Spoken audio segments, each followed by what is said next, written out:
শীতটা কেমন হঠাৎ করেই চলে যেতে বসেছে না? একদম কেমন গরম ওয়েদার চলে এসছে দেখো। শীতের আমেজটাকেই একটু ধরে রাখতে আমি আজকে বানিয়ে ফেলেছিলাম রসবড়া। এটা খুব ফেভারিট আমাদের সবার। আর এটা আমি একটু বোনের আবদারেই বানিয়েছিলাম, ও বলেছিল বারবার বানাতে। তো ওকে বানিয়ে করে খাইয়েছিলাম, সঙ্গে আমরাও খেয়েছিলাম।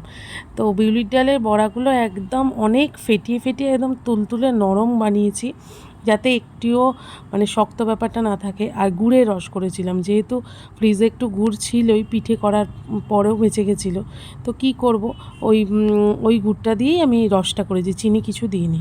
তো একদম তুলতুলে রসবড়া তৈরি করে এই দেখো একদম গরম রসে ডুবিয়ে দিলাম, মানে ভাজছিলাম আর ডোবাচ্ছিলাম। তো এতটা রস দেখছো, পরে অনেকটাই দেখো টেনে নিয়েছে রসবড়াগুলো। আর খেতে তো মানে একদম তুলতুলে হয়েছে, সফট হয়েছে। সবাই রিভিউ দিয়ে তাই বলেছে, খেয়ে বাড়ির সবাই, বোন সবাই বলেছে। তো একদম শীত যাওয়ার আগেও একটুখানি এরকম এই রসবড়া বা পিঠের আমেজটা নিয়ে নিই। এই সুখের দিন তো গেল, এবার আবার গরম, আবার এসির বিল, ওফ পারা যায় না বলো বন্ধুরা। তো চলো টাটা।